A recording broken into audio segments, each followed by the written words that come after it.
Bonjour à tous, bonjour à toutes.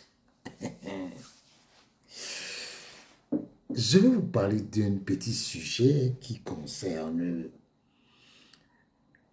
l'argent qu'on utilise au Cameroun pour les infrastructures sportives. Est-ce que vous vous souvenez qu'à la FECAFOOT, on avait braqué, on avait cambriolé la FECAFOOT pour chercher à savoir si Samuel Eto'o prenait l'argent, pour savoir les comptes de la FECAFOOT, pour savoir comment ça se passe. Ils étaient venus chercher, ils n'ont rien trouvé. Parce qu'ils se disaient que il est inadmissible que Samuel Eto'o, on a dit que oh, Samuel Eto'o n'a plus d'argent. Il est maintenant là, il profite de la FECAFOOT pour se faire de l'argent. Parce que eux, dans leur position, ils profitent de leur position pour se faire de l'argent. Et ils pensent que tout le monde est comme ça. Oui, oui. Et quand je vois, je vais vous lire un article, ce n'est pas moi qui l'ai fait. Je lis seulement. Ce n'est pas moi, Naha, qui l'ai fait. Scandale financier du complexe sportif Olembe. Les documents qui apportent quelques clarifications sur les responsabilités des différents comparses. C'est le SGPR qui a donné à chaque fois au DG de la Caisse autonome d'amortissement, CAA, de faire les virements à McGill. Au total, plus de 40 milliards sur 55 milliards logés à la Standard Chartered. Mais le SGPR prenait bien le soin de mentionner à chaque fois ceci, me référant à la correspondance survisée du ministre des Sports et de l'Éducation physique et en vous faisant tenir 6 juin les copies signées des décomptes y afférents. En clair, chaque paiement effectué au profit de McGill recevait la validation préalable du MINSEP. Alors, pourquoi le MINSEP, qui a couvert McGill tout au long de cette scandaleuse gabegie, vient par la suite accuser McGill de toujours bafouer ses instructions alors que lui-même, il a toujours validé les virements? D'où vient aujourd'hui que le MINSEP vienne demander à McGill au profit de qui il a validé tous les paiements de justifier les 10 paiements? Pourquoi McGill, qui a reçu tous les paiements de l'ordre de 53 milliards en tout, n'a pas effectué impunément les travaux par la suite et accusé le MINSEP? C'est écrit, hein? Il est clair qu'il s'agit d'une bande de malfaiteurs, c'est écrit ici, qui essaient d'embrouiller les Camerounais. Les uns veulent liquider les autres et les autres veulent couvrir les autres. Que le président de la République prenne ses responsabilités. C'est elle. Je ne sais pas ce que c'est elle veut dire. Il nous a envoyé les documents. Voilà les documents, hein. C'est ici. Je ne vais plus montrer ça parce que on va dire que YouTube fait ceci, fait cela. Yaoundé, le 13 septembre 2021, paiement du décompte d'avance de démarrage des travaux d'achèvement en mode engineering, procurement et construction management d'un complexe sportif dans la ville de Yaoundé à Olembe. Monsieur le directeur général, me référant à la correspondance susvisée du ministre des Sports et de l'Éducation physique, en vous faisant tenir 6 juin copie signée des décomptes y afférents, j'ai l'honneur de bien vouloir j'ai l'honneur de vous demander de bien vouloir virer au profit de la société McGill Construction le montant net à mandater de 21 milliards 928 millions 534 408 francs, soit en euros 33 millions 429 835 euros au titre du paiement des décomptes repris à marge.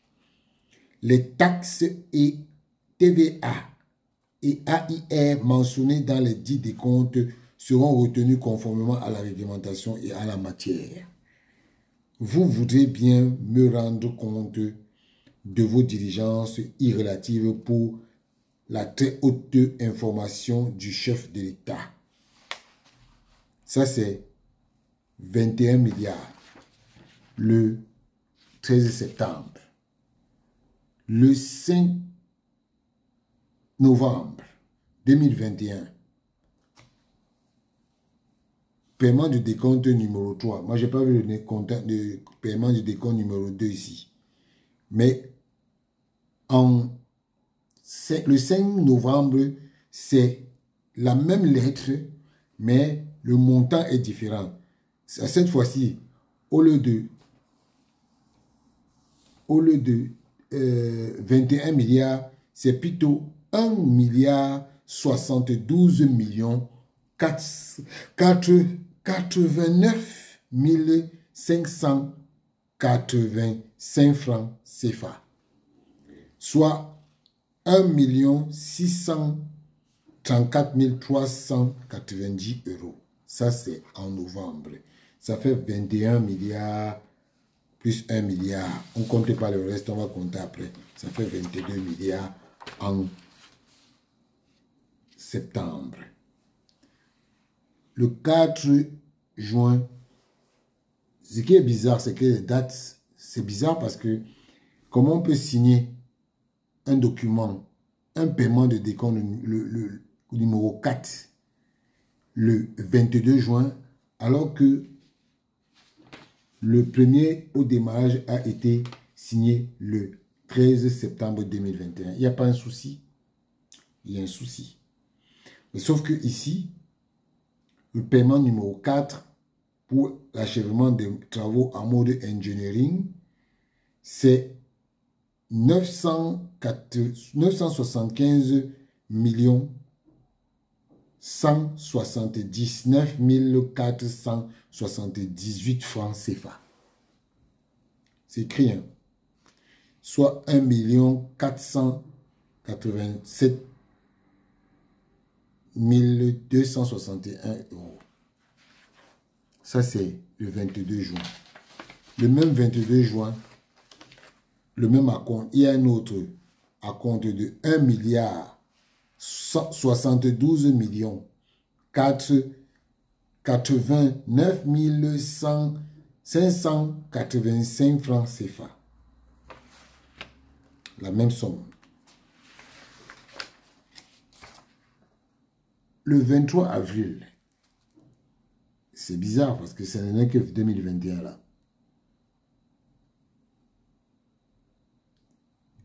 On a décaissé 944 millions 18 365 francs CFA.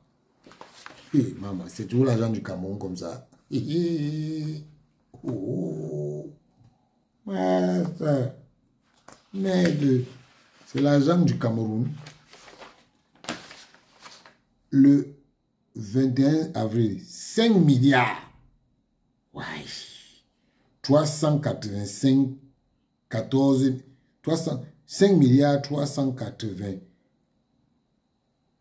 14 millions 478 003 francs CFA. Papa. Oui. Décompte numéro 8. Là, c'est 534 millions 29 049 francs CFA. Oui. Le 9e, c'est 996 millions 865 870 francs CFA. 77 francs CFA. C'est tout l'argent comme ça, nous frères. Merde. L'autre, c'est 597 millions 797 millions 598 977 francs CFA. C'est l'argent du Cameroun. Hein. Merde. Un autre, octobre 2021, le décompte numéro 11, 577 millions 179 027 francs CFA. Un autre, 546 millions 402 000 francs, 402 410 francs. Ah, ça. Ici, c'est 145 millions. Merde. Non. Les chiffres ici, ça me fait mal à la tête. 278 millions 539 000 francs CFA. Massa. Ici, c'est 572 millions. Merde.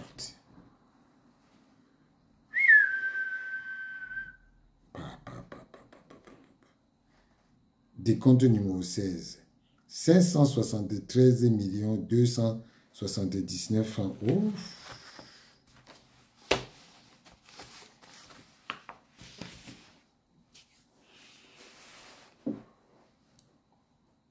Quand c'est comme ça, on ne parle pas de veto, hein.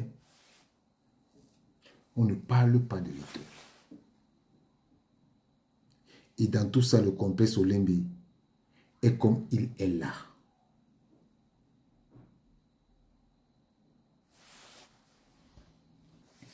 En tout cas, je vais vous faire voir quelques images.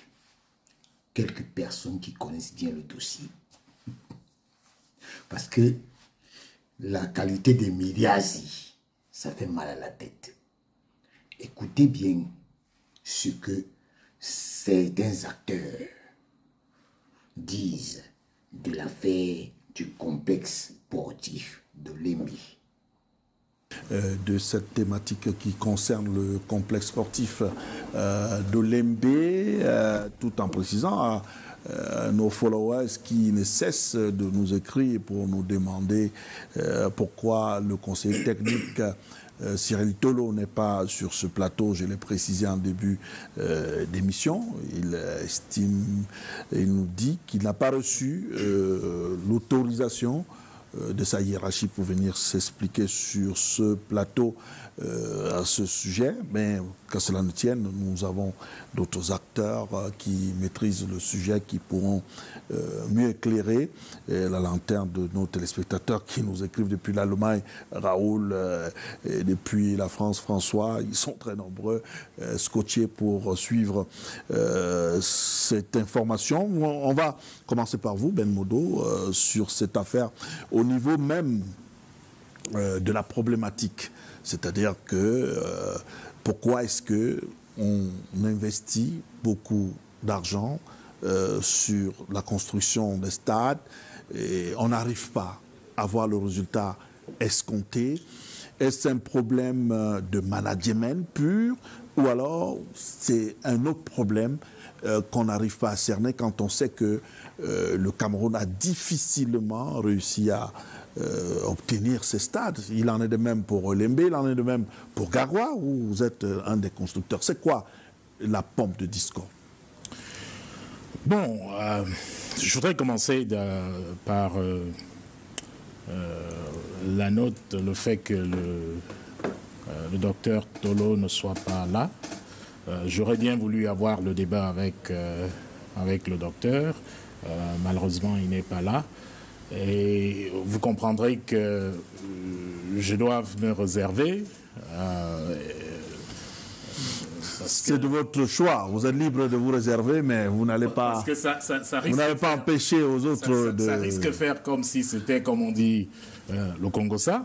Donc, j'aurais préféré avoir la conversation directement avec qui de droit. Bon, mais vous-même, vous êtes aussi un acteur, premier chef, parce que vous êtes constructeur de stade. Oui, et c'est pourquoi cette conversation, je souhaitais l'avoir avec le docteur, qui comprend très bien de quoi nous parlons. Bon, si lui comprend bien, nous on ne comprend pas. Et les téléspectateurs ne comprennent pas. Ils aimeraient comprendre. Disons que, pour être candide, il se trouve qu'au Cameroun, c'est pas tout le monde qui a accepté le fait que le président de la République ait choisi un autre modèle pour développer les infrastructures au Cameroun. Il y a au Cameroun un modèle classique, et ce modèle classique, c'est que les différents ministères sont ceux qui passent les contrats, c'est eux qui suivent les contrats, ainsi de suite.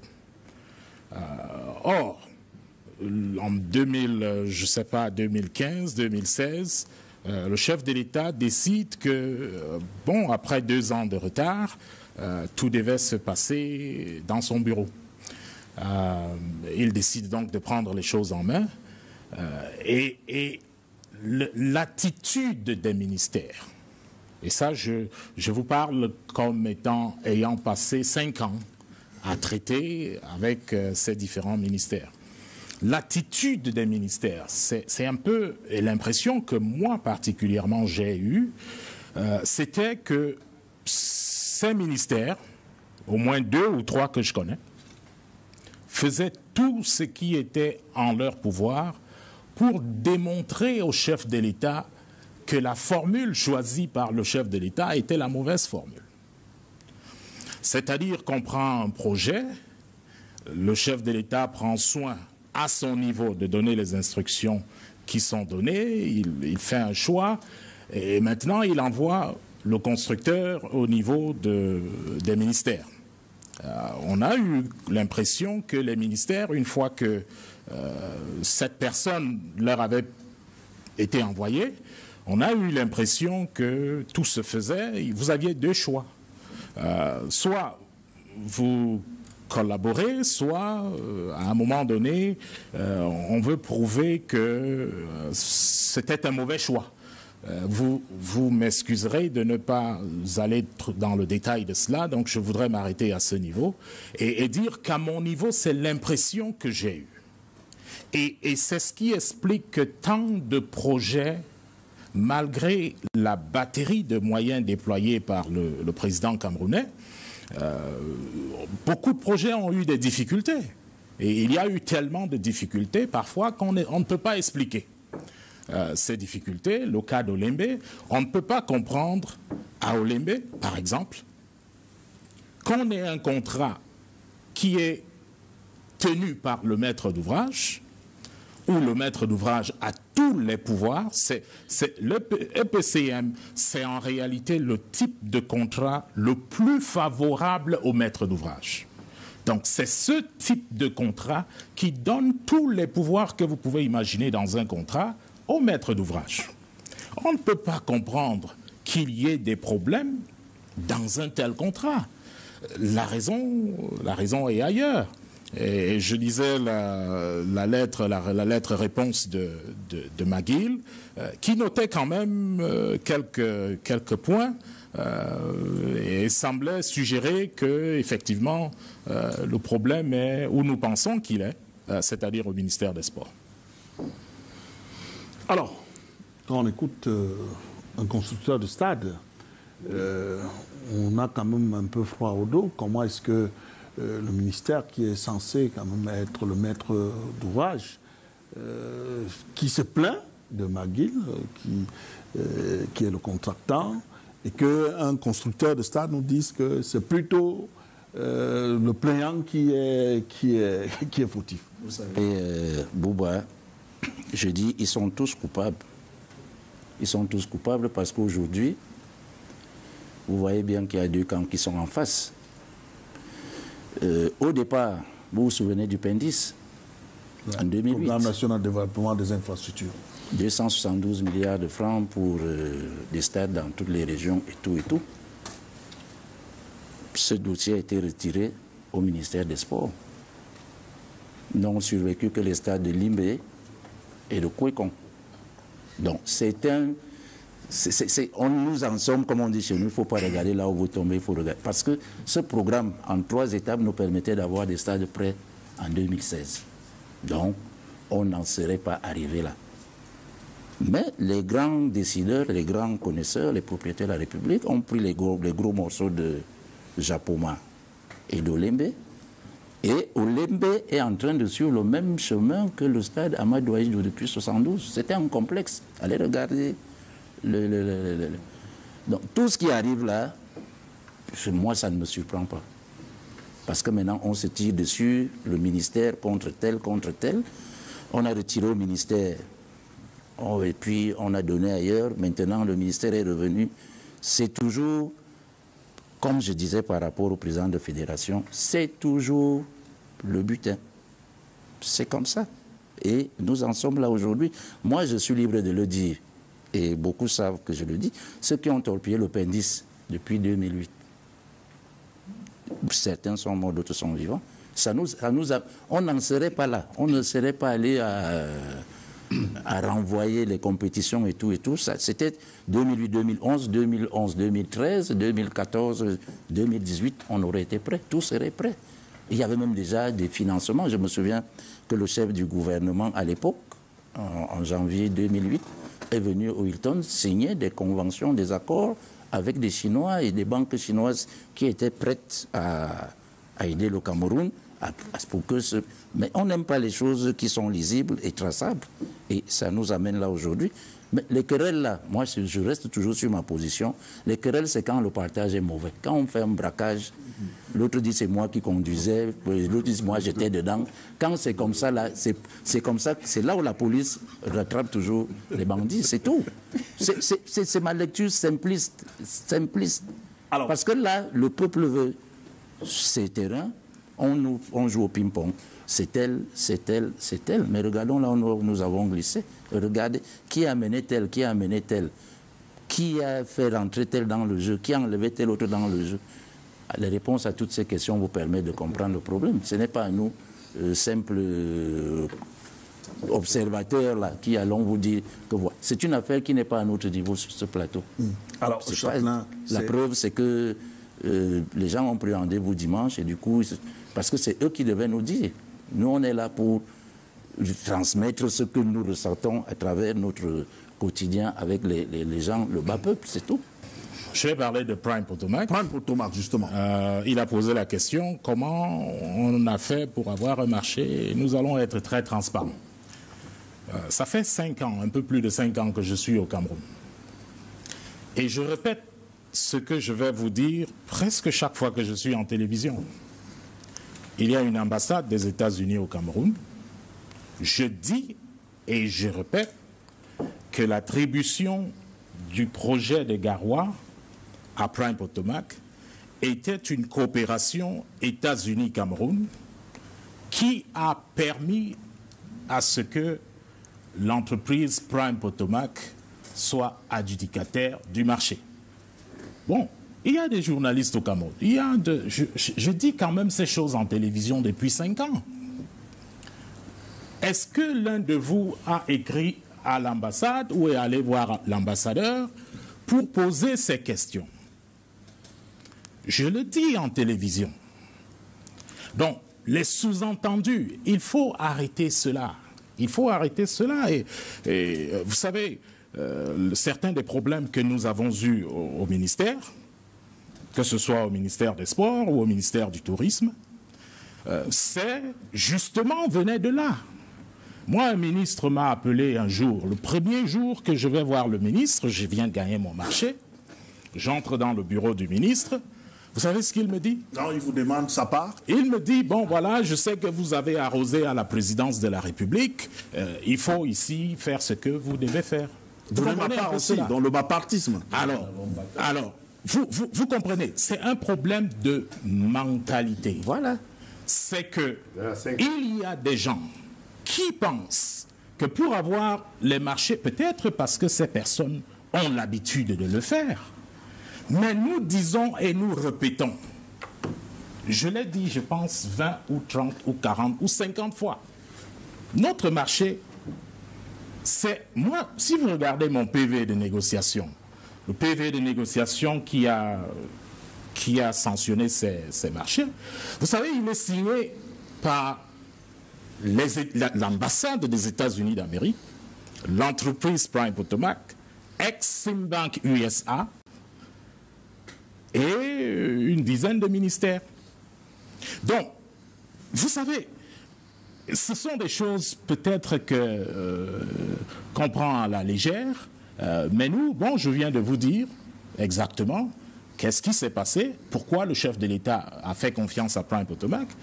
Et je suis en train de vous dire que lorsque nous arrivons dans les ministères, ces ministères qui pensent que nous avons fait quelque chose au passage exigent de nous qu'on fasse ce qu'ils pensent que nous avons fait.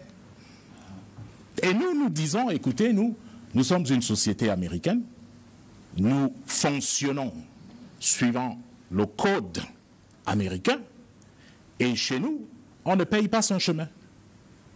Lorsque vous arrivez, on vous dit, vous nous fabriquez ce téléphone, vous fabriquez le téléphone, je vous donne mon prix, si vous voulez que je vous donne de l'argent après.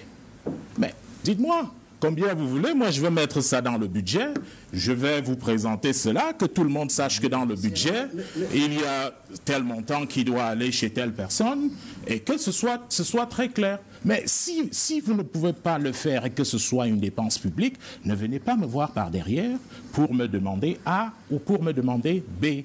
Nous le disons au Cameroun depuis plus de 5 ans. Donc ça, c'est point numéro 1.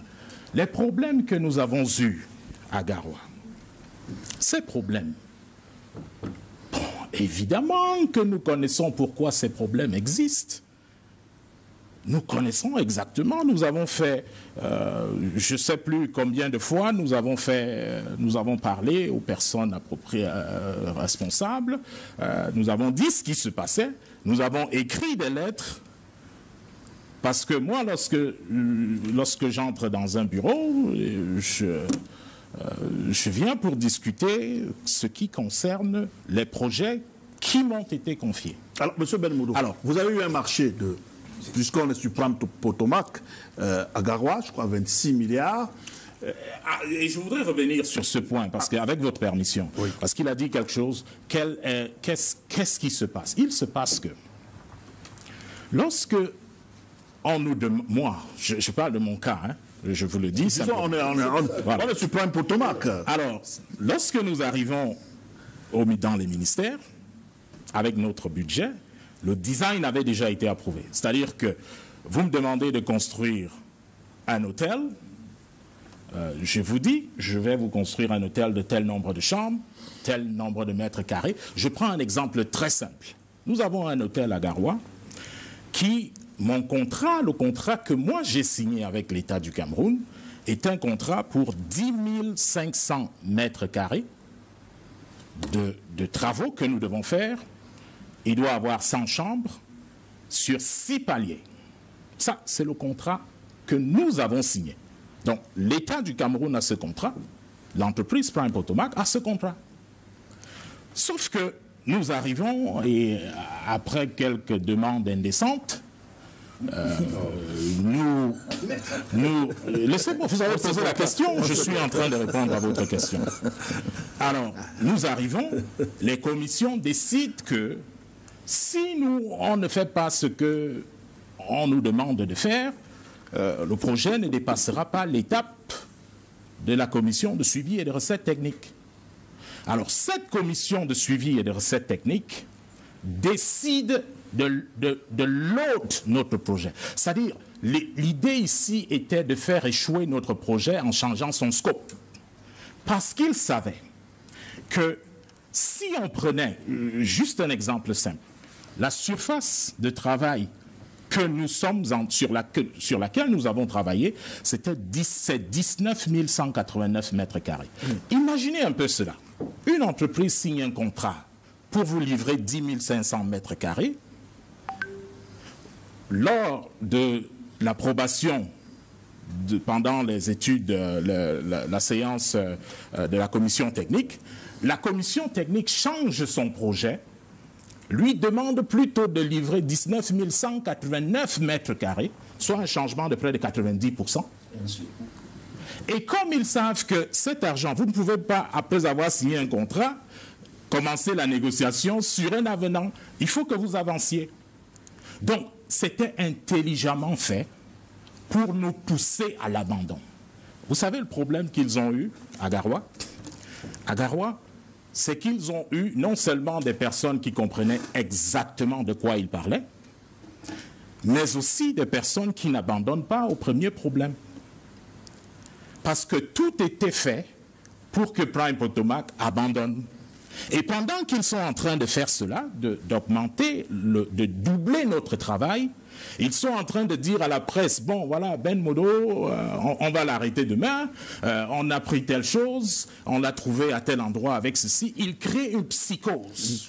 Alors, Ben Modo, qui faisait en sorte que on ne puisse pas travailler sereinement. C'est édifiant ce que vous comprenez un ce peu. que vous nous dites, donc, ce que vous dites à nos téléspectateurs, mais on va faire une étude comparée. Hein. Oui. Est-ce que ce qui s'est passé avec Prime Potomac se serait aussi passé avec McGill? Bon, moi, je ne peux pas parler de McGill sur ce domaine. Parce que je dis simplement que vous étiez sur le terrain. En ce qui concerne mes projets... Vous parlez de mentalité. Voilà. En ce qui concerne mes projets... De fonctionnement. Si j'avais fait ce qui était demandé de moi, j'aurais terminé ces projets peut-être en 2017. C'est-à-dire que si vous avez mouillé la barbe, si vous avez... Parce que ce n'était pas possible et que nous ne sommes pas construits de cette manière, il a fallu aller par tous les États.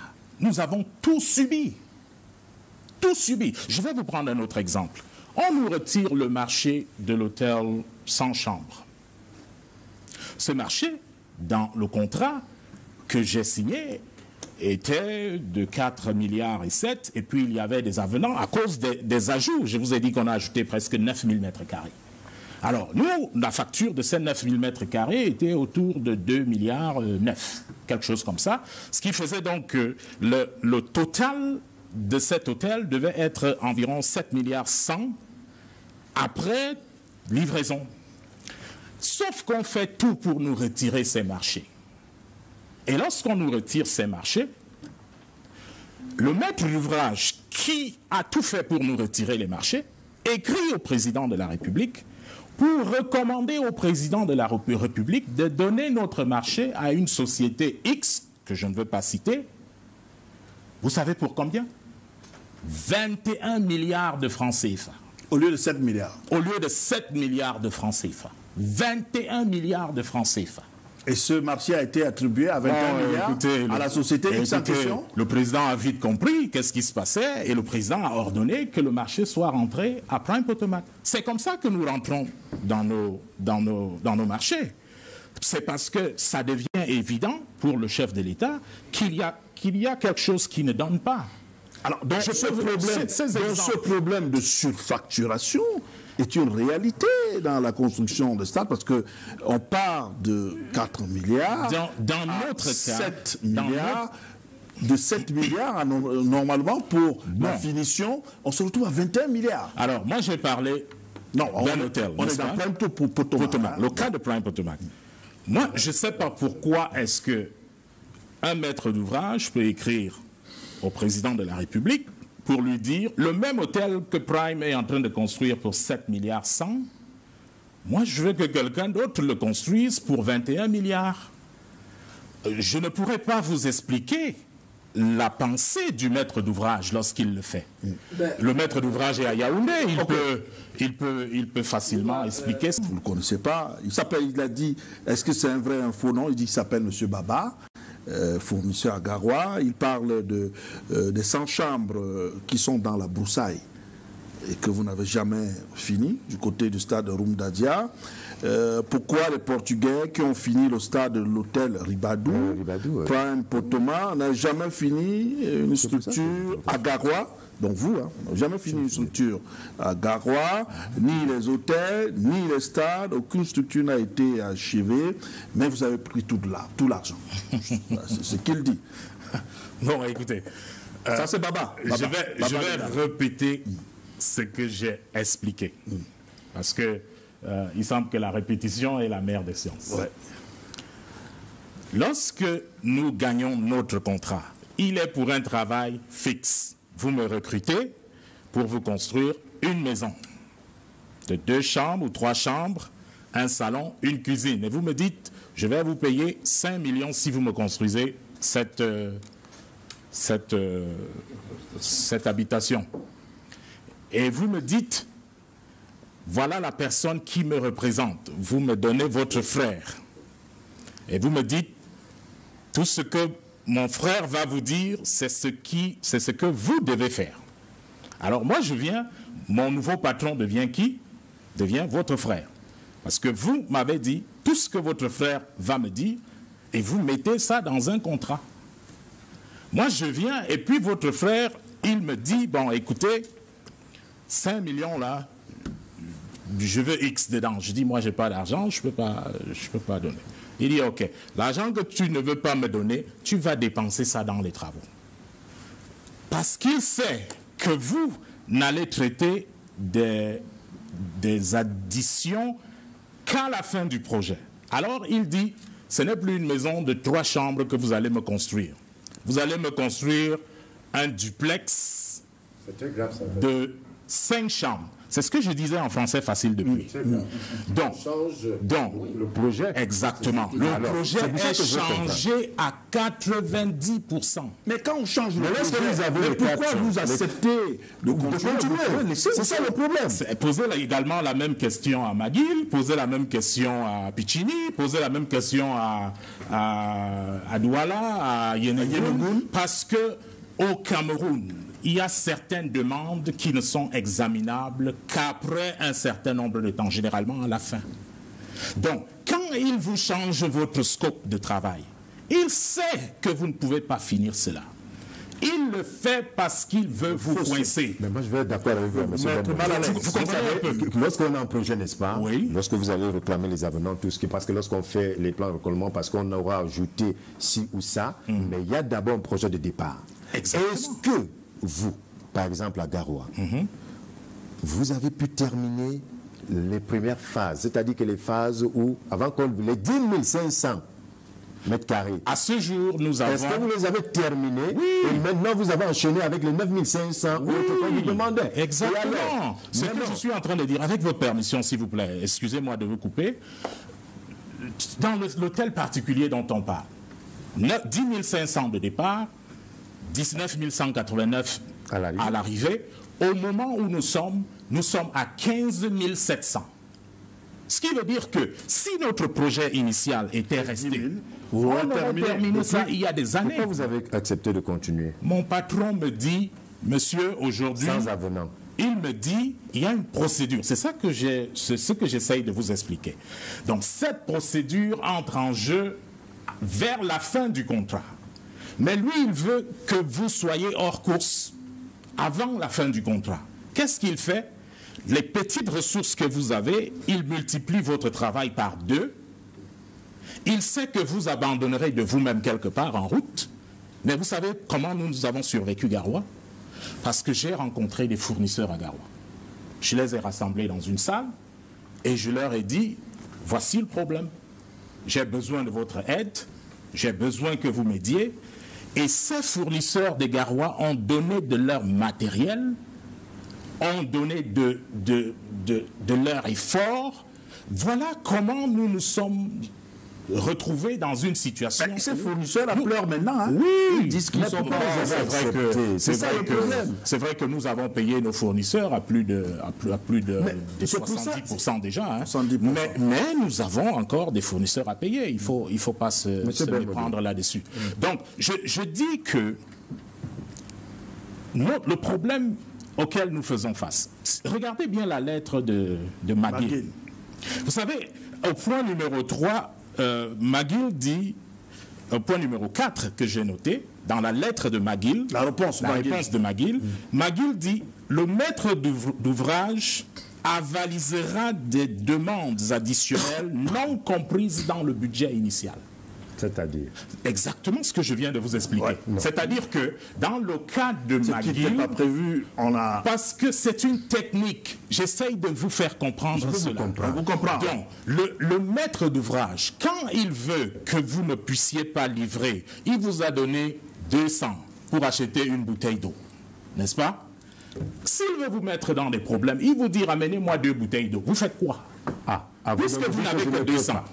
Ben maintenant, c'est pour ça que je veux dire que McGill qui dit aujourd'hui, puisque tout le monde sait que c'était arrêté à 55 milliards, pour pouvoir terminer, parce qu'on avait dit on a contracté une dette encore de 55 milliards, parce que Piccini avait utilisé 113 milliards, et maintenant il restait 55 milliards pour pouvoir terminer, n'est-ce pas, le chantier d'Olembe.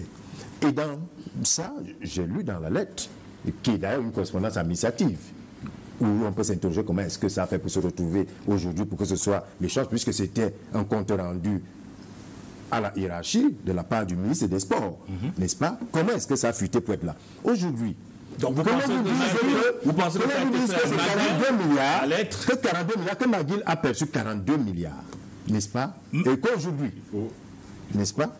Et McGill dit 4 choses, avec votre permission. Très rapidement. McGill dit 4 choses. McGill dit, point numéro 1, nous avons eu un problème. Ça, c'est McGill qui parle dans sa lettre. Point numéro 1. Nous avons eu un problème avec le MINSEP parce que nous ne pouvions pas allouer des indemnités de présence ou tout autre avantage. Premier problème de McGill avec le MINSEP. Vous avez lu la lettre, n'est-ce pas? Justement, c'est dans la lettre. C'est pour ça qu'on veut voir. Premier point. Deuxième point. McGill dit cela. Mon problème avec le MINSEP, c'est que je n'arrive pas à leur donner des indemnités de présence. Par conséquent, ils boycottent mes réunions. Point numéro 1. Point numéro 2, McGill dit, lorsque j'ai voulu faire des études, lorsque j'ai demandé, on m'a dit qu'on avait déjà payé pour les études. J'ai demandé des études, mais personne ne m'a donné ces études. Qui représente le maître d'ouvrage? Point numéro 3. Point numéro 3. Parce que personne ne m'a donné ces études, j'ai dû refaire les études. Point numéro 3. McGill dit au point, c'est-à-dire que ces études ont été présentées par de Piccini. Piccini a fait les études, les soumet au maître d'ouvrage. Maintenant, le maître d'ouvrage recrute une autre entreprise. Demande à cette entreprise de faire les études, mais ne lui donne pas les documents qui ont déjà été faits par Piccini. Alors là, c'est... Vous pensez... Qu'est-ce que McGill... Mais je suis en train de lire... C'est pour ça... Je suis en train de lire la lettre... C'est dans la lettre de McGill. Vous pensez comme... Avec votre permission, s'il vous plaît. Si vous voulez aider quelqu'un que vous avez recruté pour qu'il vous construise un stade, n'est-ce pas vous lui donnez les études que vous aviez déjà? Comment vous, le maître d'ouvrage, votre employé, la compagnie que vous avez recrutée pour travailler pour vous, vous dit, donnez-moi les études qui ont déjà été faites, vous refusez de lui donner les études, vous forcez qu'il aille reprendre les études, est-ce que ça, c'est pas du sabotage? Je suis en train de vous lire la lettre de McGill. C'est pour ça que je vous dis, n'est-ce pas, un projet, lorsqu'on l'a. Point numéro 3. En chantier. Point numéro 3. Je suis dans la lettre de McGill. Point numéro 3. McGill dit, lorsqu'ils arrivent, ils ont appelé une société appelée APAV. Ça, c'est l'un des plus grands cabinets d'experts dans la matière dans le monde. Pour qu'APAV vienne faire un inventaire. APAV est venu, il a fait un inventaire. Il s'est rendu compte qu'il y avait beaucoup de choses qui n'existaient pas dans l'inventaire d'APAV, qui auraient dû exister d'après l'inventaire initial de Piccini. Ça veut dire que le matériel... Mais vous n'avez pas lu la lettre de... Mais celle, je veux voir.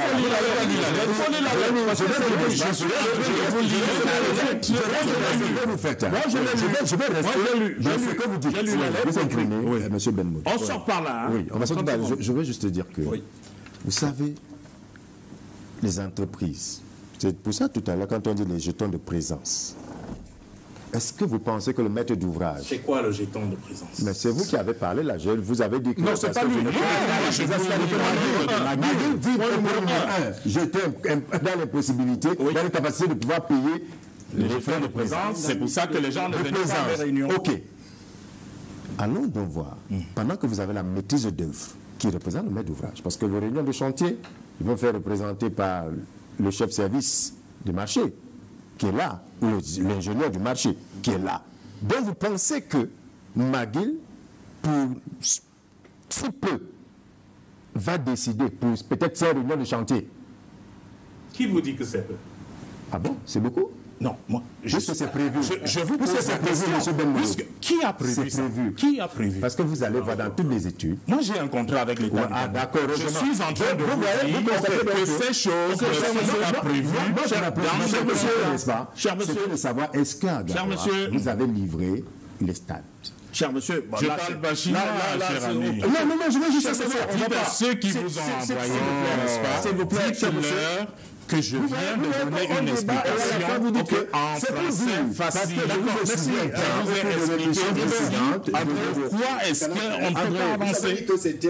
André, c'est terminé, s'il vous pour plaît. moi, c'est bien le combat. Est-ce qu'à Garoua, vous avez livré les stades? Oui. Est-ce que vous avez été Dites-leur que ça n'a pas été fait parce qu'ils ont boycotté les projets du président. Ok. Dites-leur cela. D'accord.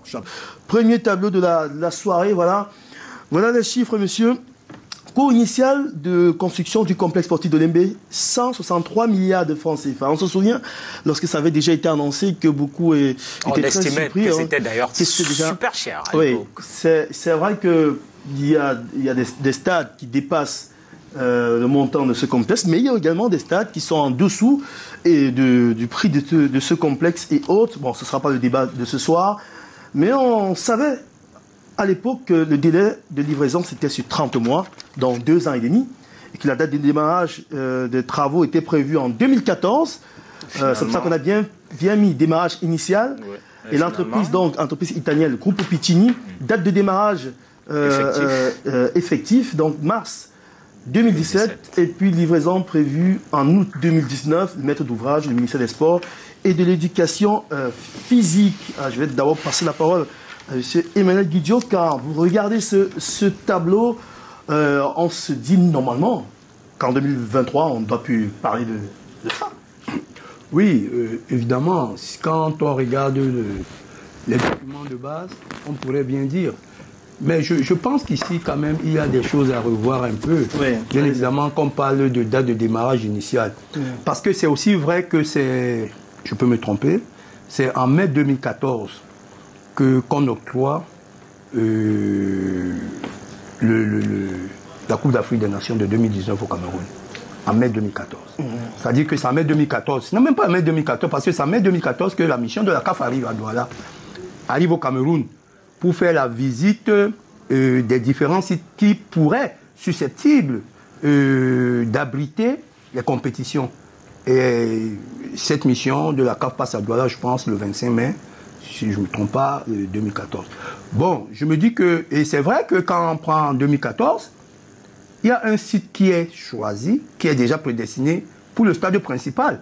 C'est Mbamba Koko. Oui. Mais qui malheureusement... J'étais justement de la descente à l'époque. Mais qui malheureusement, quelques temps après, jusqu'en 2015, ce site ne pouvait pas être capable. Il aurait bien pu. Parce qu'à cette époque, ce sont les Chinois qui avaient encore le marché. On a fait les études géodésiques qui ont prouvé que le stade pouvait coûter 10 fois plus cher. 10 fois plus cher. Que le complexe ou bien que le stade? Que le complexe? Oui. Bon, donc, moi je pense qu'aujourd'hui, quand on parle du stade d'Olembe, en parlant de 2014, non. Je crois qu'il faut qu'on parte sur la base de 2017. Ouais, parce que là, vous parliez du site, mais c'était le site de Japoma. De Japoma, bien évidemment. Les infos que vous donniez tout à l'heure, c'était le site de Douala, Japoma. Mais Olembe était déjà là depuis. Mais Olembe, c'est un projet qui... Non, il y a Ngwang au départ, avant qu'on se retrouve à Japoma par la suite. Mais il faut quand même dire... Là, nous sommes sur le stade d'Olembe. Mais il faut quand même relever. Mais il faut quand même relever, comme Eric l'a dit tout à l'heure, que la construction des stades, n'est-ce pas, a ses origines à partir du PENDIS. C'est-à-dire que le programme national de développement des infrastructures sportives, qui, à mon avis, non pas à mon sens, à ce que je sache, est là depuis 2005. Depuis 2005. Bon, maintenant, il était question, effectivement, de choisir, de trouver les sites susceptibles.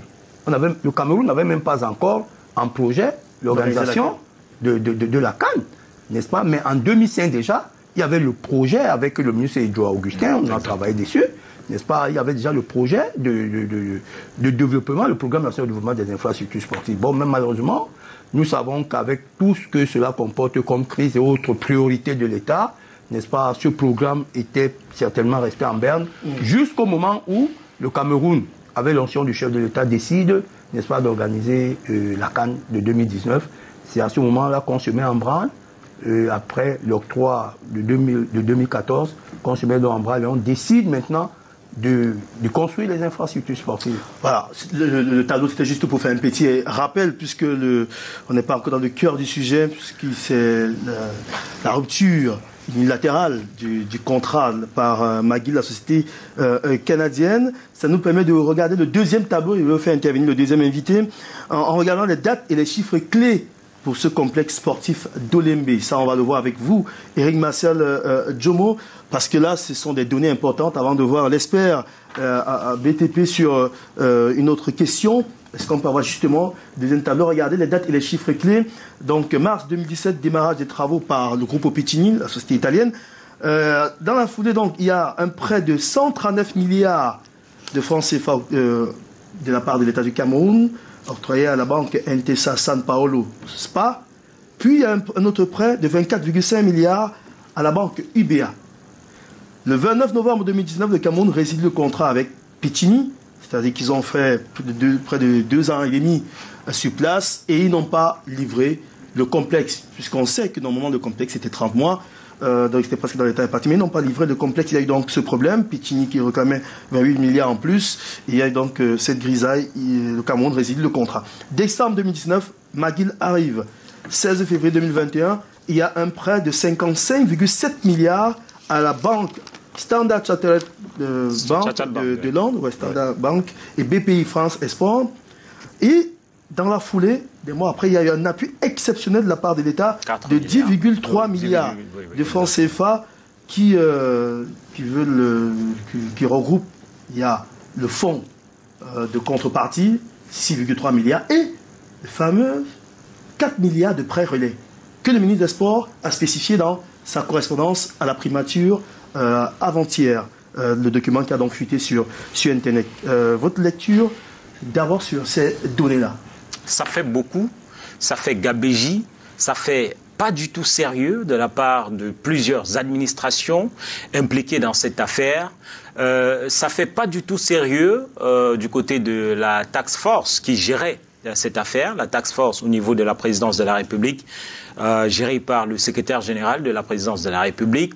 Ça fait pas sérieux au niveau du ministère des Sports, ceci comparé à l'ensemble des discours qui ont été tenus tout au long de ce processus de préparation, d'aménagement, de construction, parce qu'on était dans les assurances.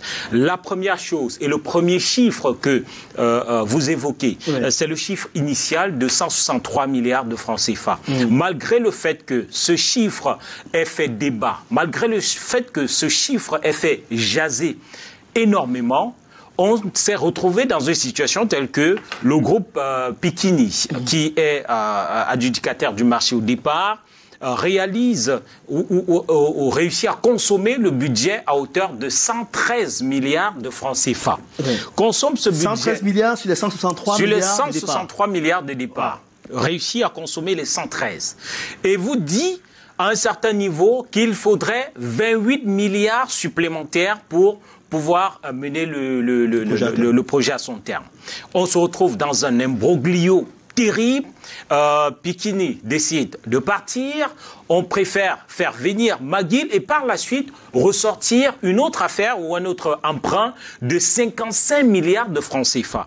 Je ne sais pas à quel niveau on peut trouver une quelconque logique à cela. C'est-à-dire que quand vous dites « je veux 28 milliards ajoutés aux 163 milliards de départ pour terminer le marché », vous préférez vous séparer de la personne pour faire venir quelqu'un d'autre qui dit « avec 55 milliards, je peux terminer et exécuter définitivement le projet ». Et lui aussi, après avoir consommé une bonne quarantaine de milliards, s'en va et laisse un certain nombre de coprestataires avec des ardoises énormes. On parle de près de 12 milliards de francs CFA et donc ajouté à ce qui a été utilisé. On peut dire que d'ailleurs, c'est un peu plus de 50 milliards de francs CFA ont été utilisés. Donc, c'est une gabegie financière énorme, c'est un scandale énorme. Et la surprise pour moi, c'est que on se retrouve aujourd'hui dans une situation telle que le ministre des Sports se tourne vers le Premier ministre pour lui présenter la situation. Un Premier ministre qui a été mis quasiment complètement à l'écart dans la gestion de cet argent est sollicité aujourd'hui. Pourquoi? Je ne sais pas. Pourquoi ne pas se... Pour vous, le ministre des Sports se trompe de destinataire? Mais il se trompe énormément de destinataires. Qui étaient les ordonnateurs de cette affaire? À quel niveau est-ce que cette affaire se gérait? Que ce soit avec Pikini, que ce soit avec McGill, mais c'est avec la task force. Retourner vers cette task force et laisser monsieur le Premier ministre tranquille à un certain niveau. C'est-à-dire, on est quasiment dans le même scénario qu'on a eu avec Covid. C'est pas le sport, mais cet imbroglio, on reste sur le sport, mais franchement, c'est super gênant. Surtout quand par la suite, on voit le gaspillage fait justement par ces prestataires internationaux et on verra tout à l'heure. Mais les quelques chiffres que 163 milliards, on utilise 113 milliards, on s'en va. On fait venir une autre entreprise pour laquelle on fait un prêt de 55 milliards. Quand on a utilisé une bonne quarantaine de milliards, on s'en va. À la fin, qu'est-ce qui fait problème? Est-ce que le problème, ce ne sont pas les Camerounais, ces fonctionnaires camerounais qui, je ne le dirais pas, voilà, ça ne fait pas sérieux. Bon, c'est quand même deux géants du bâtiment quand même dans le monde. Monsieur Pedga, vous êtes quand même du domaine consultant international en BTP, McGill, Pikini, ce sont des groupes de référence. Les voir quitter comme ça un projet aussi important que le complexe sportif d'Olembe, ça fait quand même tilt à l'international aussi, non? On se pose des questions. Naturellement, on devrait se dire que ces grandes entreprises, ces multinationales n'ont aucun intérêt à ternir leur image, encore moins au Cameroun. C'est des entreprises qui ont de grandes références, c'est des entreprises qui existent sur le plan international depuis plus de 50 ans. McGill canadienne et Pikini qui est un groupe italien, c'est 1953 et 1949, les dates de création de ces entreprises. Donc, c'est des multinationales qui ont pignon sur rue, qui connaissent, en fait, qui ont une certaine expertise dans la gestion de ce type de marché. Donc, on est en droit de s'interroger, de se poser la question de savoir d'où vient le problème. Pourquoi est-ce que ces entreprises se tireraient une balle dans le pied?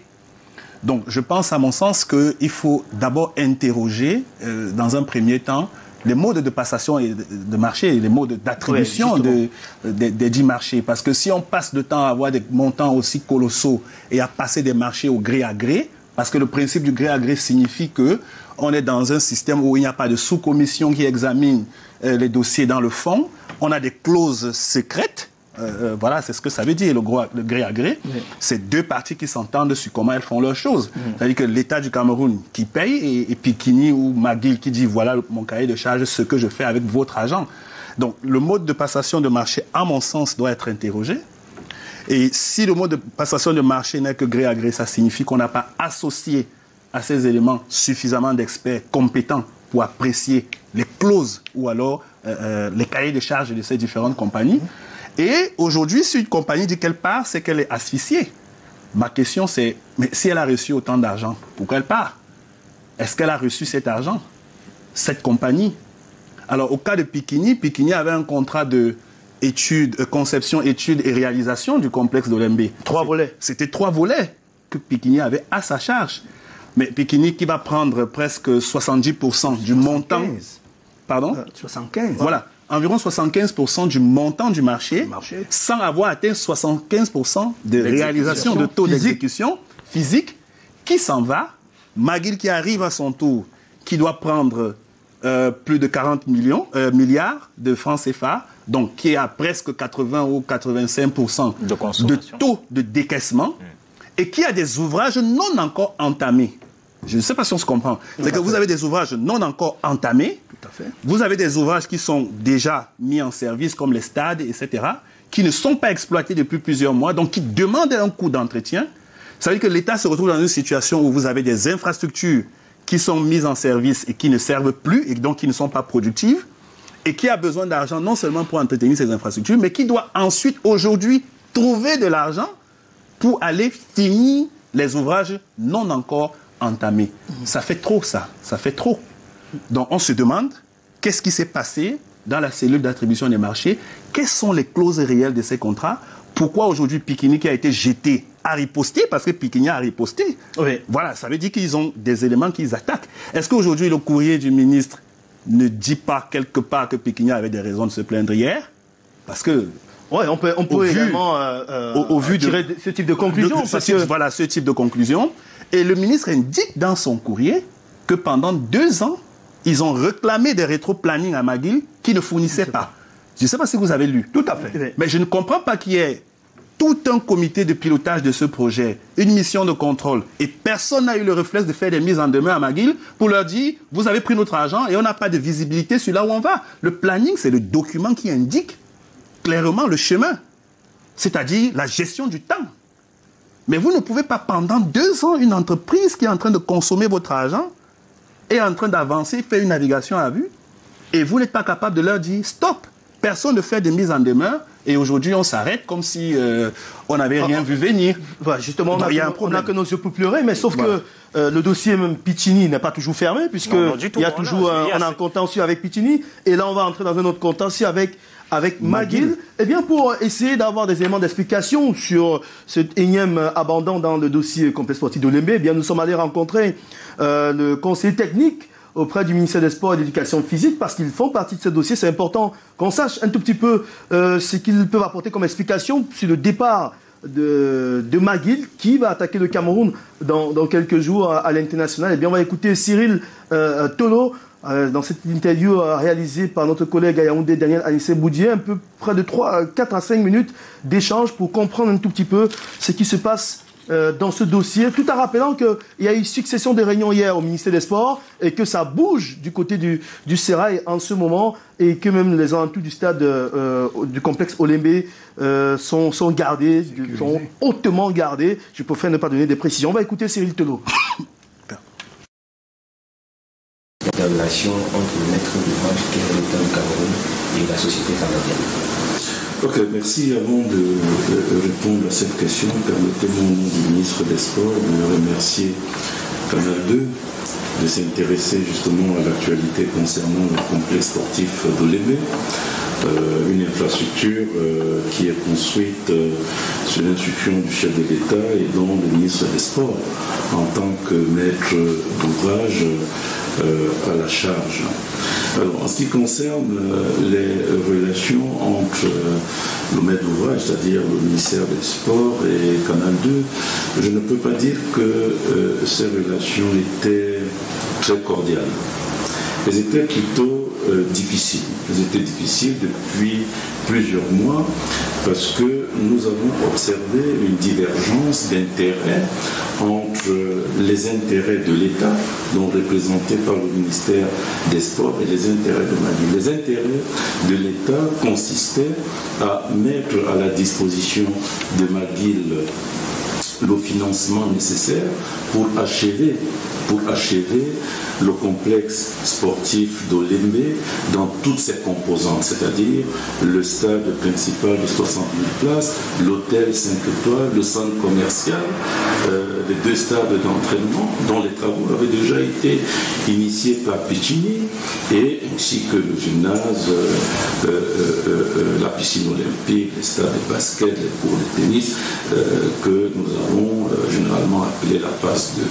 Mais nous nous sommes rendus compte que malgré les efforts de l'État qui s'est battu, puisque le financement des 55 milliards, vous êtes au courant, qui a été trouvé auprès de la Standard Chartered Bank, a mis du temps pour se mettre en place. L'État a pris des dispositions pour que McGill reçoive de la trésorerie, n'est-ce pas, de manière à faire évoluer les travaux.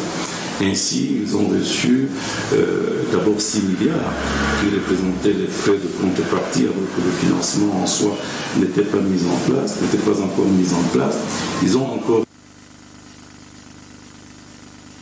de 4 milliards, donc au total 10 milliards que l'État a mis à la disposition des McGill pour faire avancer les travaux.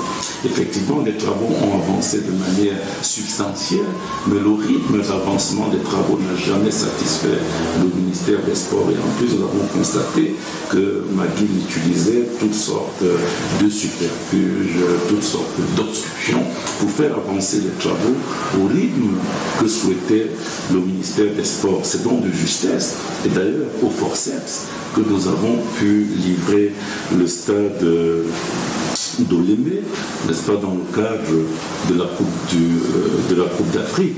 Hein? C'est vrai que la fête a été belle, mais je peux vous dire que l'accouchement n'a pas été facile, et d'ailleurs il a fallu l'implication de la présidence de la République, l'implication du Premier ministre, l'implication du ministre des Sports et de son personnel.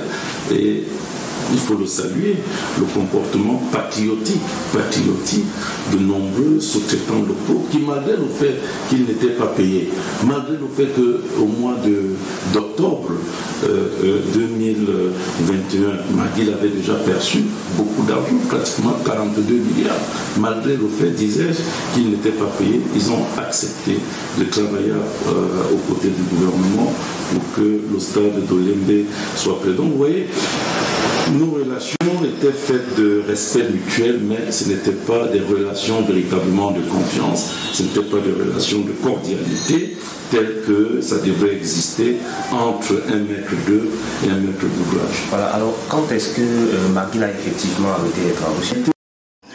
Voilà, on a pu écouter Cyril Tolo, conseiller technique auprès du ministère des Sports et de l'Éducation physique, et quand on l'écoute, on a l'impression que McGill est vraiment le petit diable dans cette histoire, et que ils sont surpris un tout petit peu de cette décision. Pourtant, pendant la réalisation des travaux pour préparer la CAN, jusqu'à la veille du coup d'envoi de la CAN, les discours étaient différents. C'est-à-dire le ministre des Sports a mené la presse, et son discours était différent, avec McGill c'était main dans la main, et que tout était sur les rails, les bons rails, non, Éric Martial? Oui, c'est pour cela que je dis il y a un gros contraste entre tout ce qui nous a été annoncé depuis des lustres et ce qui se passe. Il y a un gros contraste entre l'optimisme béant de ces autorités administratives, de ces hauts fonctionnaires, et la réalité à la fin. Il y a même du mensonge. Permettez que j'utilise cette expression, parce que à la fin, on vient placadrer au visage des Camerounais que voilà, McGill, c'est justement ce petit sorcier, c'est ce têtu qui n'a rien respecté, à qui on a demandé, comment vous avez appelé, le plan d'évolution des le planning, voilà, exactement. Oui. Et McGill, à chaque fois, s'est refusé de donner le planning. McGill, qui à chaque fois demandait de l'argent, mais cet argent lui était versé. On parle de près de 42 milliards de francs CFA versés, sans qu'on ne sache exactement ce qui était fait de cet argent. On parle de stagnation énorme des travaux. On parle même il y a une expression qui est utilisée, ces chantiers ou ces pans de l'ouvrage qui était supposé être au moins déjà sorti de terre, mais qui ne l'ont jamais été. Et d'ailleurs, ce n'est pas que l'apanage de Lembe, parce que même à Japoma, voilà, on risque de se retrouver dans un scénario quasiment similaire. Ouais, c'est pas encore terminé, même si d'autres infrastructures sont sorties autour. C'est loin d'être terminé. Donc, à la fin, on a été dans un mensonge et je pense que le ministère des Sports aura beau tenter de se débiner, de se justifier. C'était aussi à ce ministère d'être assez ferme, de frapper du poing sur la table pour éviter qu'on ne se retrouve dans une telle situation. Parce qu'à la fin, quand on voit la façon dont Gruppo Pichini est parti, quand on voit la façon dont McGill veut partir, j'ai envie de me demander s'il n'y a pas de grosse complicité en interne pour favoriser tout cela et laisser s'envoler autant de milliards de francs CFA. Voilà. Une question pour Viltran. Vous êtes consultant en BTP. Justement, je vais revenir sur la question de... quand vous obtenez un marché de ce type, quelles sont les garanties que vous donnez quand même à la partie d'en face, c'est-à-dire à l'État Cameroun aujourd'hui, à l'État contractant. Oui, à l'État contractant. Quelles sont les garanties en tant qu'entreprise pour gagner un tel marché? Est-ce que vous n'avez pas avoir une manne financière importante que vous mettez déjà en attendant de vous faire payer? Comment ça se passe? Non, généralement, les garanties sont à la fois techniques, administratives et financières. Alors, sur les garanties financières, c'est généralement une caution de soumission. C'est le premier document qui est établi par une banque agréée par l'État qui est contractant. Pour les appels d'offres internationaux, on peut accepter certaines banques à l'international qui donnent des cautions. Maintenant, sur le point de vue administratif, c'est que vous devez avoir des papiers en règle, vous devez exister comme entreprise, comme entité commerciale.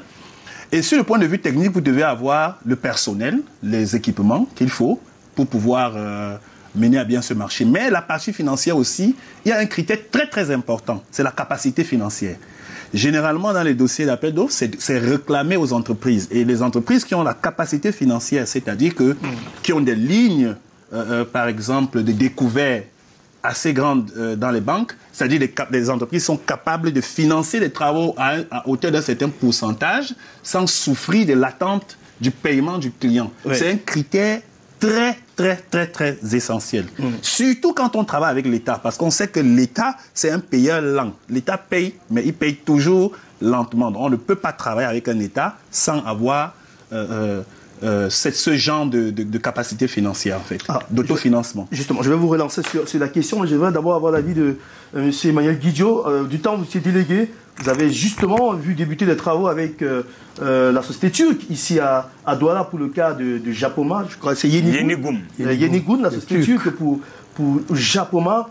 Est-ce que vous avez l'impression que Yenigun a fonctionné différemment de Pichini ou de McGill qui a repris le flambeau après, lorsqu'ils ont démarré le travail? Parce que vous avez senti qu'ils ont d'abord engagé personnellement la finance avant qu'il y ait ce coup d'arrêt, on s'en souvient, lorsque, au plus fort de la pression de la CAF, il a fallu relancer les travaux pour ne pas perdre la CAN 2019 à l'époque. Oui, je pense qu'en réalité, vous savez, les marchés internationaux sont liés à la diplomatie. Oui, c'est-à-dire que sont liés à la diplomatie, c'est-à-dire que pour qu'on attribue un marché à une firme, soit-elle internationale, il faut que la diplomatie joue son rôle et qu'elle pèse. C'est-à-dire qu'au niveau des ambassades, qu'on sache, parce que ça, une société comme Yenigun, qui était turque, il y a la diplomatie turque, parce que ça participe de l'image de ce pays. Et il y a bien évidemment le soutien de cet État pour l'image et le rayonnement de ce pays. Bon, maintenant, nous avons vu ici, par exemple, pour la construction du stade de Japoma, il n'y a pas eu beaucoup de problèmes. Il n'y a certainement pas eu de problèmes. Il n'y en a vraiment pas eu, sauf des petits ralentissements des travaux en raison de la crise du Covid. À l'époque où les navires, il n'y avait pas d'importation. Il n'y avait pas beaucoup d'importation, mais nous n'avons pas connu ce problème ici. Mais je crois que c'est même le véritable problème qui s'est posé à Yaoundé. Mais le financement, nous ne pouvons pas savoir d'où venait le financement. Nous ne pouvons pas savoir si c'est Yenigun qui préfinançait, mais nous savons quand même qu'il y a des contrats qui ont été signés entre l'État du Cameroun la task force dont vous parlez et la société Inigu. Et bien évidemment, il y a aussi la société chargée du contrôle. Hein, du contrôle.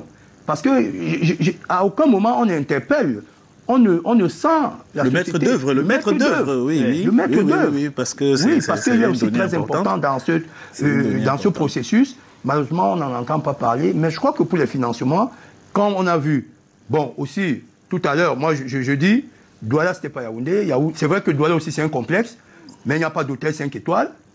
Ça, il faut dire. Pourtant, c'est prévu. Oui, non, c'était pas prévu à Douala. Oui. Parce qu'il n'y a pas d'espace pour ça à Douala. Pour le complexe de Japoma. Non, pour le complexe de Japoma, c'est pas prévu. Il y a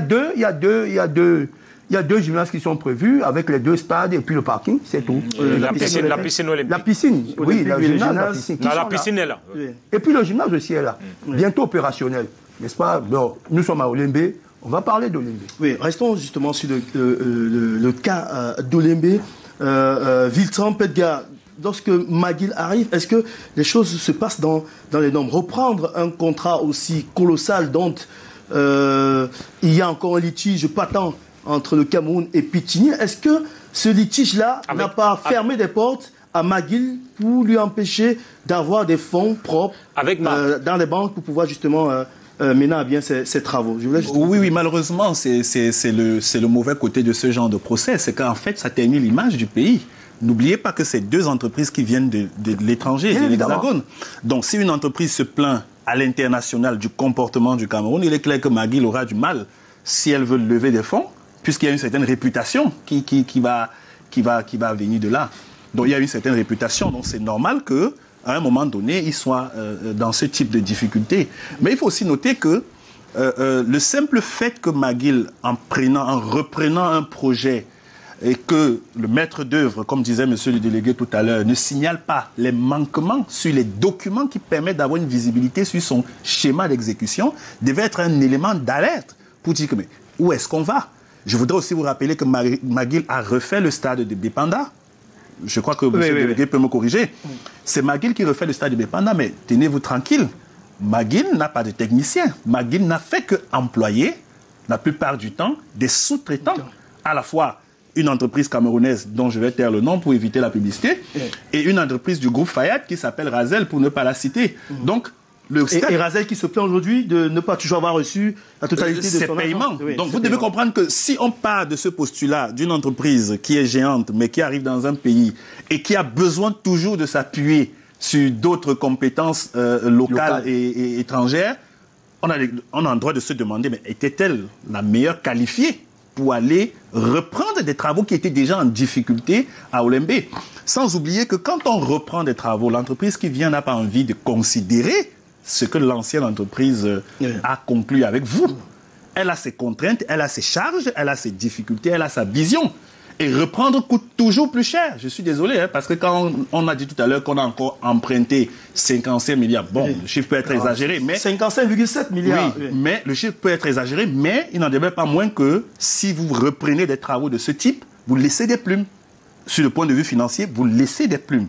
Donc, je pense qu'un cahier des charges normal et un planning clair aurait dû être fait pour que la maîtrise d'œuvre puisse suivre. Mais je continue de dire que, comme monsieur le délégué, la maîtrise d'œuvre a son rôle, a des réponses à donner, parce que c'est elle qui valide techniquement et même jusqu'au paiement. C'est elle qui dit l'entreprise a réalisé. Le maître d'ouvrage, c'est le ministère des Oui, moi je parle le maître d'œuvre, c'est la mission de contrôle. Qui doit être capable de valider tous les documents du projet. Parce que c'est eux qui éclairent en fait le maître d'ouvrage, qui n'est pas censé être techniquement calé. Évidemment. D'accord. Vous voyez. Mais il n'est pas exclu que l'État... L'État, dans son humilité, si vous permettez, puisse prendre une assistance à la... Il y a ce qu'on appelle l'assistance à la maîtrise d'ouvrage. C'est-à-dire que même si vous avez un maître d'œuvre, parfois vous avez un conseil qui est là, qui va être un élément neutre, qui va apprécier à la fois les documents de l'entrepreneur et les documents de la mission de contrôle. Voilà, c'est ça qu'on appelle l'assistance à la maîtrise d'ouvrage. Et il faut que l'État puisse prendre ce genre de compétences. Oui, Eric, vous voulez dire quelque chose? Oui, mais malheureusement, par rapport à ça, on a eu l'impression, je vais revenir sur cet imbroglio, que la façon dont les choses étaient gérées, la façon dont les choses étaient centralisées au niveau de la task force, n'a pas beaucoup aidé le Cameroun. La façon dont la présidence de la République, à travers un certain nombre de fonctionnaires, a confisqué cette affaire n'a pas beaucoup aidé le Cameroun. Il y a le deuxième aspect que je voulais évoquer, c'est le fait que quand Grupo Pichini s'en va, ils ont exécuté, en fait, ils ont consommé 113 milliards sur les 163 milliards de départ. Ce qu'on ne dit pas beaucoup, c'est que les 50 milliards restants, puisque c'était toujours une forme de prêt, les 50 milliards restants ont été bloqués par la même entreprise Pichini. Ça veut dire qu'on va sur un principe, quand McGill arrive, c'est que les 50 milliards en question ne vont pas être reversés en McGill pour continuer les travaux. Donc, on se met dans un processus nouveau avec 55 nouveaux milliards qui sont empruntés pour que McGill puisse avancer et parachever les travaux. Et malheureusement, McGill s'en va aujourd'hui ayant consommé près de 42 milliards. La dizaine restante va rester un peu dans la même situation que les 50 milliards contractés avec Grupo Pichini. Oui. Voilà, ça fait beaucoup. Et il faut ajouter pour terminer que, en dehors donc d'Olembe, il y avait la pénétrante est de Douala, voilà, qui était aussi attribuée à McGill. Et qui n'est pas fini. Et qui était compris dans ce budget. En plus. Exactement. Donc McGill fait une chute en avant et là ils ont deux gros dossiers. Si vous allez sur le chantier de la pénétrante, vous allez remarquer quelles sont les entreprises qui sont en train de travailler en ce moment. Non, pas en ce moment. Est-ce qu'il y a qui travaillait? C'était Razel.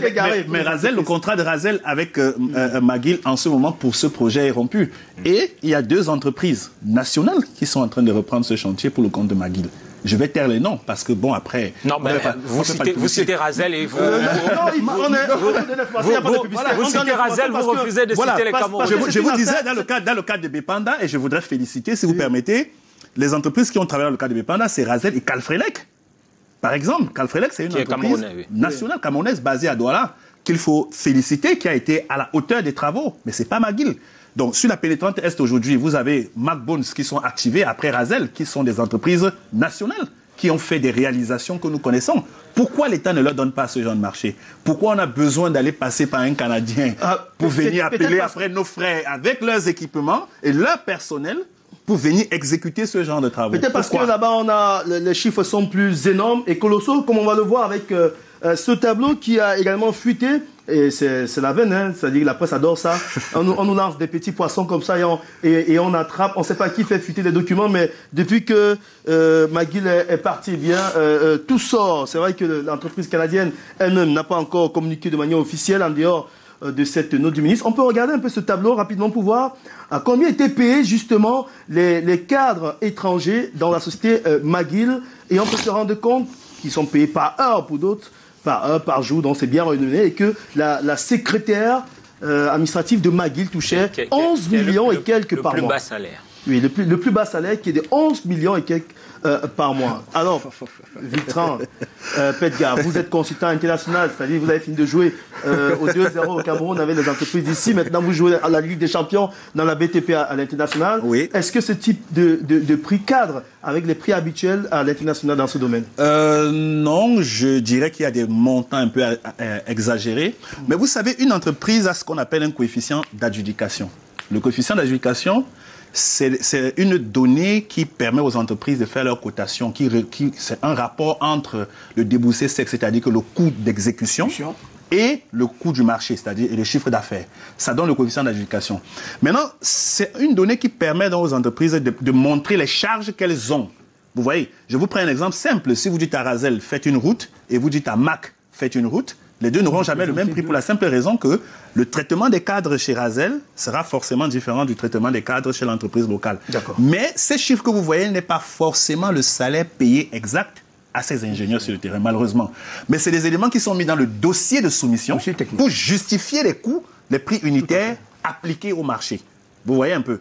Donc, c'est encore quelque chose de vide qu'une sous-commission d'examen des dossiers de soumission aurait pu intercepter et dire, nous pensons que vos charges sont exagérées et donc vos coûts des réalisations sont exagérées. Je rappelle que ce document porte les logos de McGill et des sceaux de la monarchie du Cameroun. Ça veut dire que ce document, c'est un document de soumission qui justifie les prix unitaires. Est-ce que quand on regarde tout ça, ces chiffres gonflés et autres, est-ce qu'on ne peut pas se dire qu'il y a encore ce phénomène de rétrocommission dans cette affaire? Est-ce qu'on ne peut pas ne pas imaginer un tel scénario? C'est vrai que moi j'ai pensé à la lecture et à l'analyse. J'ai pensé depuis que l'État du Cameroun a été floué au début de ce projet, c'est-à-dire qu'au moment de la soumission.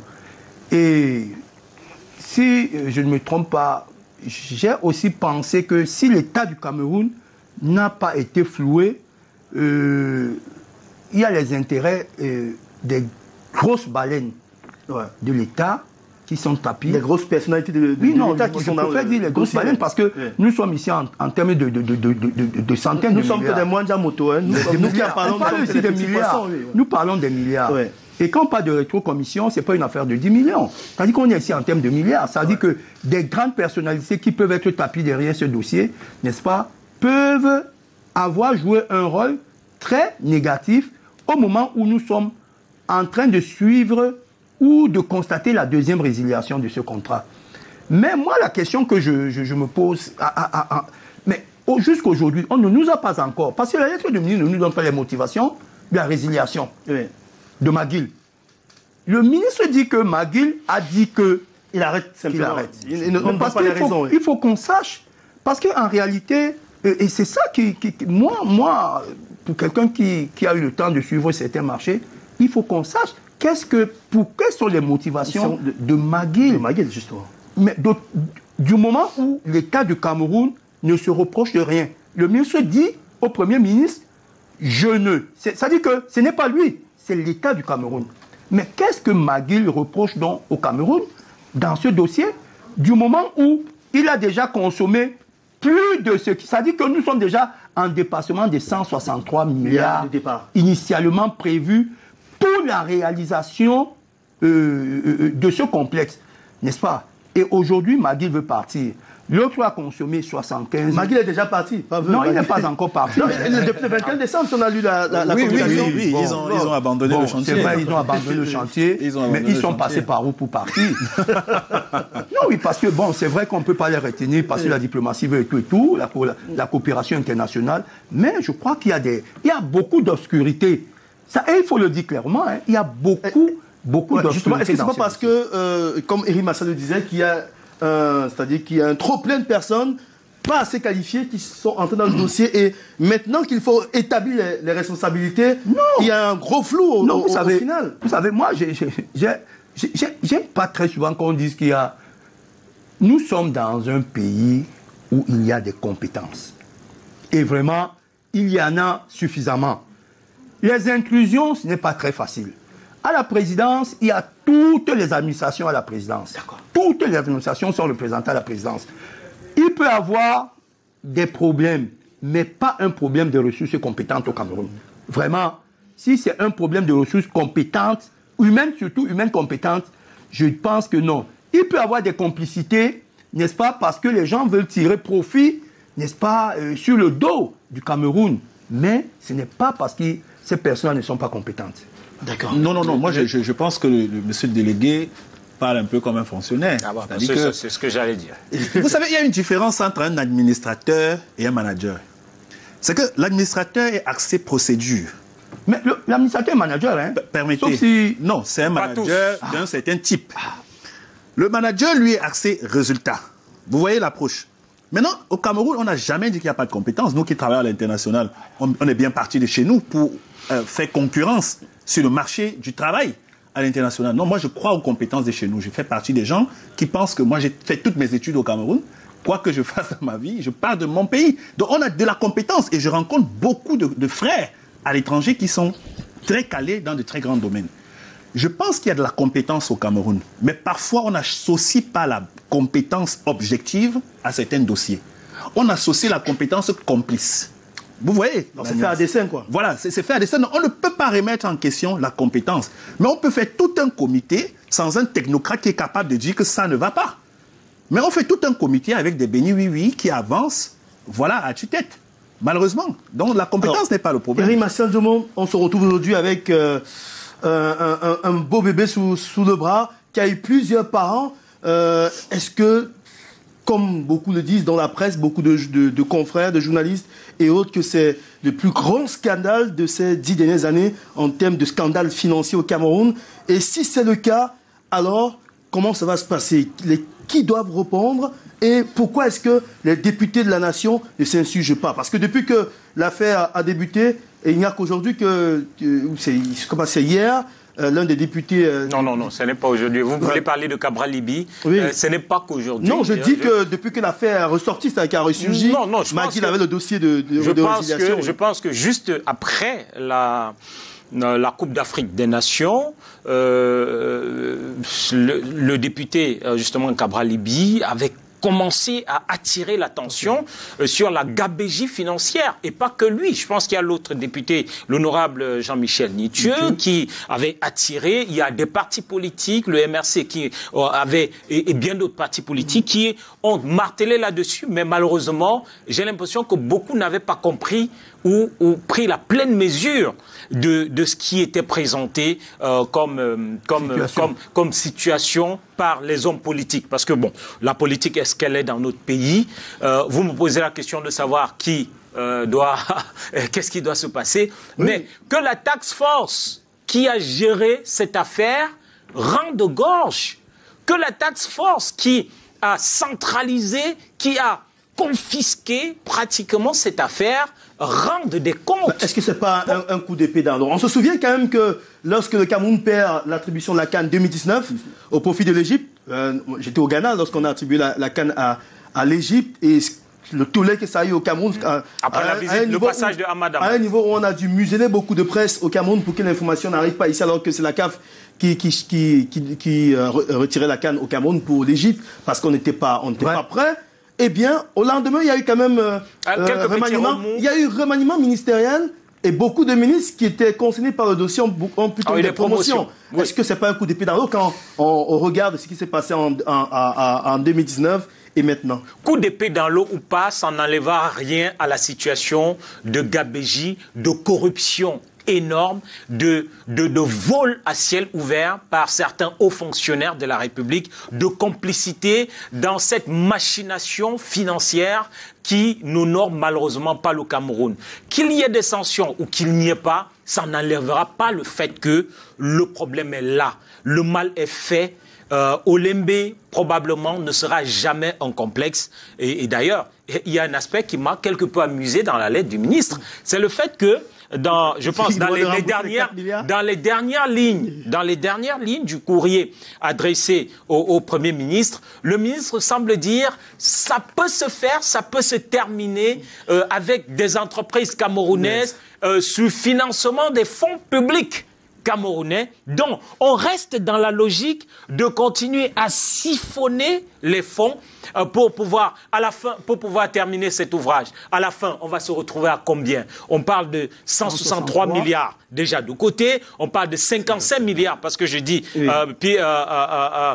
Magui s'en va ayant consommé 42 milliards 46 sur un peu plus de 55 milliards. Donc, ça fait 163... On voit les tableaux, hein, oui, ça fait 163 milliards plus 55 milliards déjà de côté. Et le ministre des Sports et de l'Éducation physique qui vous dit, voilà, on peut terminer les travaux si, dans les fonds publics, on retire encore un petit quelque chose pour ajouter à ces 163 milliards plus 55 milliards, ben à la fin, on va se retrouver dans quoi? Je suivais quelqu'un ce matin qui disait que le budget, par exemple, annuel du ministère de l'Agriculture est de 101 milliards de francs CFA. Nous sommes là en train de parler d'une infrastructure qui va nous bouffer on va dépasser largement le cap des 250 milliards de francs CFA. Mais à la fin, bon. Alors, finalement, comment on fait pour sauver le complexe sportif de Lembe? Finalement, parce que tous les chantiers ont eu des remous. Garoua, il s'est remous. Avec des Camerounais même. Oui, j'ai dit Garoua, c'est remous. Olembe, Japoma et autres. Maintenant, nous sommes dans les faits accomplis maintenant, c'est-à-dire que nous sommes devant les faits et le complexe n'est pas livré. en dehors du stade qui lui-même n'est pas du stade à 100%, il y a encore des choses et les deux stades annexes, rien d'autre n'est sorti sous terre du côté de Dolembe.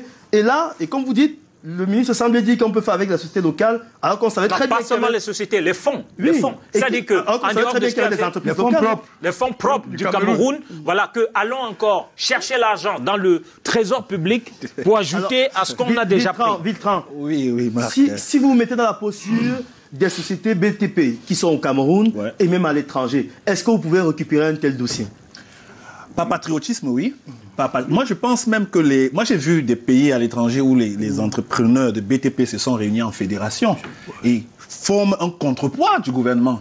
Ça veut dire qu'il y a des questions pour lesquelles ces entreprises, en fait, ces fédérations se prononcent. Moi, j'ai travaillé, par exemple, sur un projet où la fédération des BTP de ce pays allait voir le président pour dire « Nous nous sommes associés pour concourir sur ce marché et nous sommes moins disants par rapport à l'étranger qui est là. Fais-nous confiance. » Et le président de la République a cédé en leur disant « Si vous trouvez la compétence qu'il faut pour gérer, vous amenez, à condition que vous n'ameniez pas un blanc, puisque vous avez dit que les Occidentaux, vous pouvez faire. » C'est comme ça que moi, je me suis retrouvé sur ce projet. Donc pour dire que il faut que les entreprises de BTP puissent s'unir et avoir un sursaut de patriotisme et se dire que, écrivons à l'État, disons à l'État, écoutez, c'est une affaire de souveraineté, on ne va pas accepter de se faire taper la gueule comme ça, gâter notre image à l'international. On prend sur nous de reprendre ces travaux à telle condition, à telle condition, à telle condition. Mais on doit rappeler quand même que tous ces montants sont des prêts contractés par l'État camerounais. C'est-à-dire que la construction de ce complexe, la somme de 163 milliards du départ, c'est un prêt. Les 55,7 milliards, c'est un prêt à des banques qu'il faudra donc rembourser. Quelle banque va aujourd'hui décider de sortir de l'argent pour un projet qui a déjà eu à engouffrer autant d'argent, Emmanuel Guidiot? Il faut être sérieux quand même. Non, je pense que ce n'est plus là le problème, puisque le ministre a donné a fait une proposition de sortie. C'est-à-dire que le ministre dit à l'État du Cameroun, je vous suggère, n'est-ce pas, de prendre en main la suite de l'exécution, de la réalisation du projet. Mais moi, je pense que, comme Éric Martial le disait, il faut que les têtes tombent. Donc on a fait un stop et fait d'avoir la lumière dessus avant de repartir la lumière.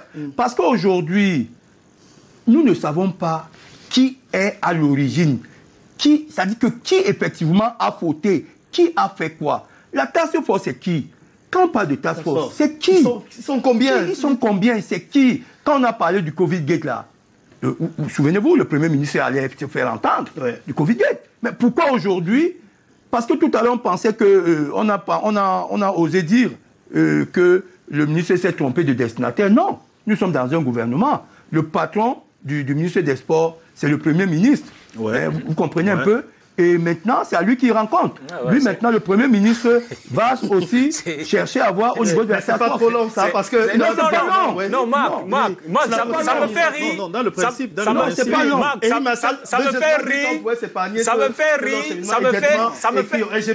fait rire parce que aujourd'hui on se souvient qu'il y a ce Premier ministre. Non, c'est pour ça que ça me fait rire. Quand vous avez mis sur pied cette task force, où est-ce que vous avez placé le Premier ministre par rapport à tout cela?